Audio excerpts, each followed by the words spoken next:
नमस्कार, expert news पर daily update देख रहे हैं आप और आज की प्रमुख खबरों के साथ मैं हूं रणधीर कुमार।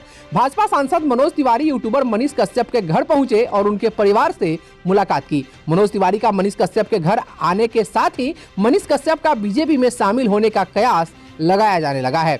मनीष कश्यप के घर पहुंचने पर मनोज तिवारी का जोरदार स्वागत किया गया। मनोज तिवारी ने मनीष कश्यप को न्याय दिलाने के लिए लड़ाई लड़ने की बात कही। मनोज तिवारी ने कहा कि पूरी भाजपा मनीष कश्यप के साथ है।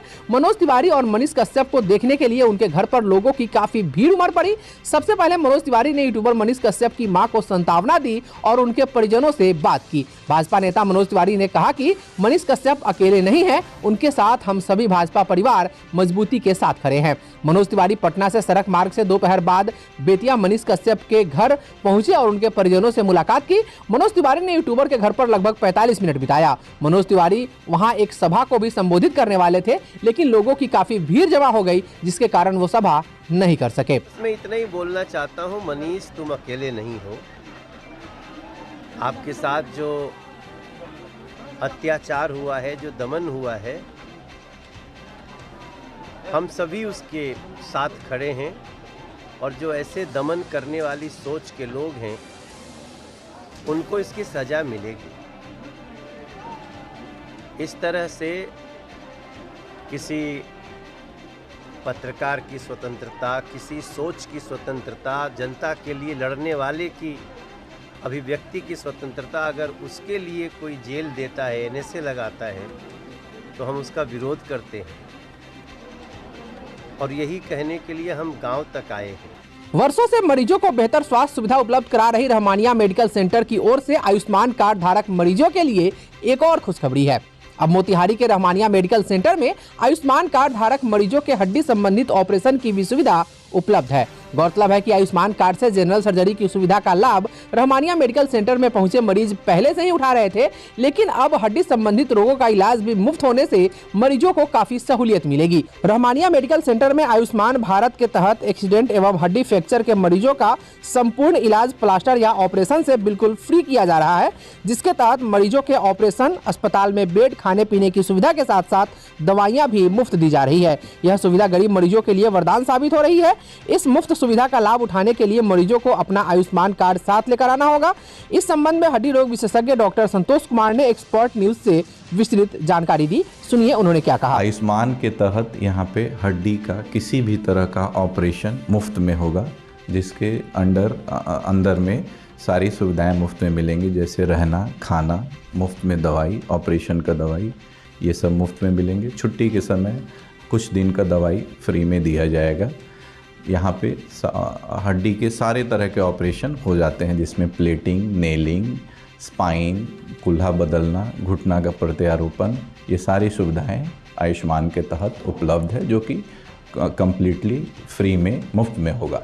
बेतिया के लौरिया थाना क्षेत्र अंतर्गत कटैया गांव में सोमवार को भूमि विवाद में हुई गोलीबारी और हिंसक झड़प में घायल प्रकाश महतो की इलाज के दौरान मोतिहारी में मौत हो गई है। इसके बाद गांव में तनाव की स्थिति उत्पन्न हो गई है। हालांकि लौरिया पुलिस गांव में पहुंचकर कैंप कर रही है। मृतक की पत्नी ने बताया कि सोमवार की शाम उनके पति कटैया बाजार सब्जी खरीदने गए थे। करीब 7 बजे उन्हें ग्रामीणों से पता चला कि उनके पति को मारकर बुरी तरह घायल कर दिया गया है। वह बेहोशी की हालत में घटनास्थल पर ही गिरे हुए हैं। घटनास्थल पर पहुंचकर ग्रामीणों के सहयोग से पुलिस उन्हें सामुदायिक स्वास्थ्य केंद्र लौरिया ले गई, जहां प्राथमिक इलाज के बाद उन्हें बेतिया गवर्नमेंट अस्पताल रेफर कर दिया गया। बेतिया से चिकित्सकों ने पटना रेफर किया, लेकिन परिजन मोतिहारी के एक निजी अस्पताल में उनका इलाज करा रहे थे। इलाज के क्रम में बुधवार की रात उनकी मौत हो गई। मृतक के 3 बेटे और 2 बेटी है। मृतक प्रकाश के बारे में बताया जा रहा है कि वे काफी गरीब थे, मजदूरी कर अपने परिवार का भरण पोषण करते थे। उनकी मौत की खबर से घर वालों को गहरा सदमा पहुंचा है। इधर प्रकाश की मौत की सूचना मिलते ही कटैया गांव में गुरुवार को 12 बजे दिन से ही थाना अध्यक्ष कैलाश कुमार, दरोगा लखनदेव राम, धर्मेंद्र ठाकुर, विजय मांझी रिजर्व गार्ड के साथ कैंप कर रहे हैं, ताकि मृतक की 100 घर आने पर किसी तरह की अनहोनी न हो। इस संबंध में थाना अध्यक्ष कैलाश कुमार ने बताया कि मामला सांप्रदायिक रूप नहीं ले, इस कारण यहाँ कैंप कर रहे हैं। विदित हो कि सोमवार को भूमि विवाद में हिंसक झड़प के बाद गोलीबारी की घटना हो गई थी, जिसमें प्रकाश को गोली लगने से वे गंभीर रूप से घायल हो गए थे। मामले में लौरिया थाने में FIR दर्ज है। पश्चिमी चंपारण के नरकटियागंज से खबर है, जहां हरबोड़ा नदी में एक अज्ञात व्यक्ति का शव मिलने से इलाके में सनसनी फैल गई है।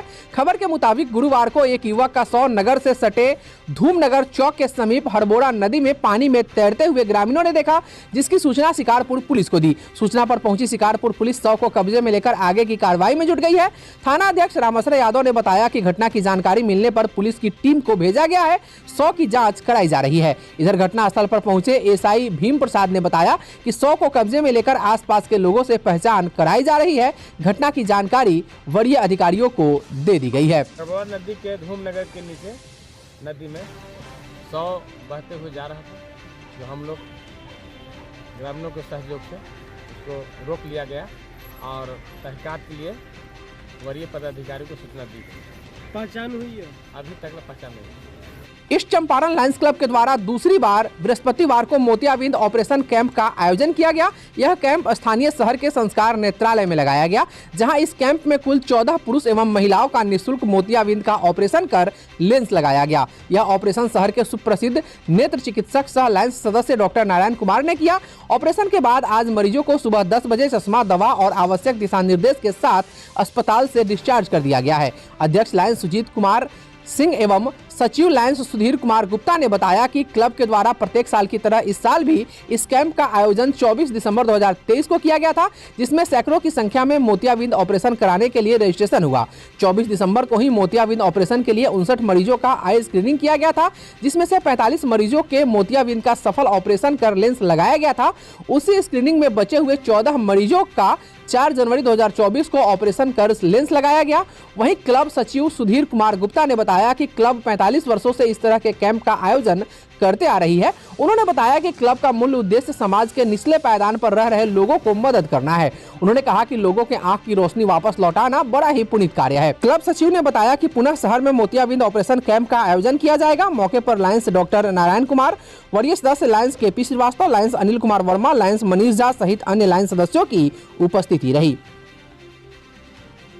नरकटियागंज प्रखंड के डीके शिकारपुर पंचायत भवन में गुरुवार को मुखिया राहुल जायसवाल की अध्यक्षता में पंचायत कर्मियों व वार्ड सदस्यों की एक बैठक की गई। बैठक के दौरान पंचायत को कैसे विकसित किया जा सकता है, इस पर चर्चा की गई। इस दौरान मुखिया राहुल जायसवाल ने कहा कि पंचायत में शिक्षा, स्वास्थ्य, कृषि आदि विषयों को लेकर कार्यकारिणी की एक बैठक कर पंचायत में आवश्यक विषयों की एक सूची तैयार की गई है। उसी के आधार पर एक रणनीति तैयार कर पंचायत का विकास किया जाएगा।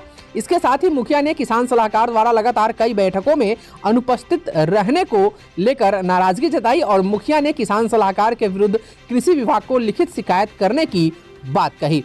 वहीं आगामी 22 एवं 23 जनवरी को पंचायत स्तर पर स्कूली बच्चों को लेकर एक वार्षिक खेल महोत्सव कराने को लेकर भी बैठक में चर्चा की गई। मौके पर उप मुखिया प्रतिनिधि मुन्ना अंसारी, नोडल सह कृषि समन्वयक श्रीकांत ठाकुर, लेखापाल अभिनव कुमार, तकनीकी सहायक दीपक कुमार, आवास सहायक अविनाश कुमार सहित अन्य उपस्थित थे। हमारे सभी स्कूल और आंगनबाड़ी और जन वितरण प्रणाली जो भी संबंधित विभाग के थे उन पर भी माननीय वार्ड सदस्यों के द्वारा चर्चा की गई। साथ ही हमारे किसान सलाहकार जो लगातार ग्राम सभा की बैठकों से और यहाँ कृषि कार्यालय यहाँ पंचायत भवन में भी कभी नहीं आते हैं, किसी भी बैठक में सम्मिलित नहीं होते हैं। इससे हमारे सभी वार्ड सदस्यों ने काफ़ी रोष व्यक्त किया है और इसको प्रस्ताव में लिया गया है। संबंधित विभाग के पदाधिकारी को लिखा जाएगा कि आपके कृषि विभाग के जो किसान सलाहकार हैं वह कभी भी नहीं आते हैं। इससे हमारे किसानों के हित में चलाई जा रही किसी भी योजनाओं की जानकारी हमें नहीं हो पाती है। साथ ही हमने आने वाले जो हमारा कार्यक्रम है, हमको ग्राम पंचायत स्तर पर वार्षिक खेलकूद महोत्सव हम मनाने जा रहे हैं 22-23 जनवरी को। इसके लिए भी हम लोगों ने तैयारी आज सभी सदस्यों के साथ चर्चा की है कि हम सभी सरकारी विद्यालय के बच्चों को हम तो समय समय पर हमारे ग्राम पंचायत के द्वारा सांस्कृतिक और क्विज प्रतियोगिता तो हम कराते ही, साथ ही हम सभी लोगों ने इस बार विचार किया कि क्यों ना हम लोग शिक्षा के साथ साथ खेलकूद के विकास के लिए भी हम पंचायत स्तर पर प्रयास करें।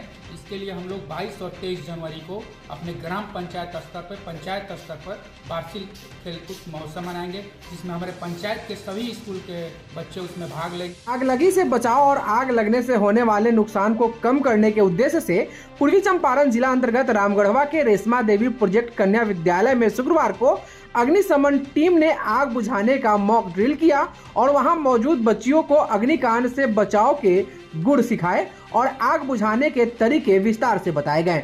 साथ ही कई तरह के टिप्स दिए गए। मौके पर अनिल कुमार सिंह, ललित विकास, आलोक कुमार, विभा कुमारी, प्रियंका कुमारी, कार्यालय सहायक पिंकी कुमारी, प्रियरंजन पांडे सहित विद्यालय के शिक्षक और छात्राएं मौजूद थीं।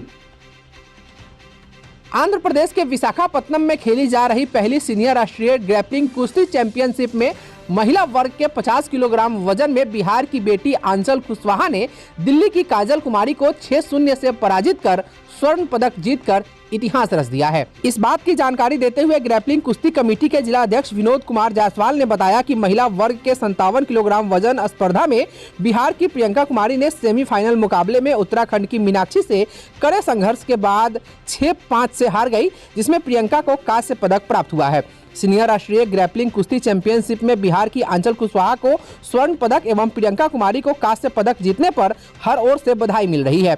इस मौके पर ग्रैपलिंग कुश्ती संघ के जिला अध्यक्ष विनोद कुमार जायसवाल, सचिव सतीश कुमार, उपाध्यक्ष रामानुज कुमार, शिक्षक प्रमोद कुमार, राष्ट्रीय तकनीकी पदाधिकारी अभिषेक कुमार, सिद्धार्थ कुमार, घनश्याम कुमार सहित महिला कोच सोनू देवी उपस्थित रही। आज के लिए बस इतना ही। आप बने रहिए हमारे साथ और देखते रहिए बिहार की प्रमुख खबरों को विस्तार से दिखाने वाला सबसे विश्वसनीय न्यूज चैनल एक्सपर्ट न्यूज, आपकी आवाज।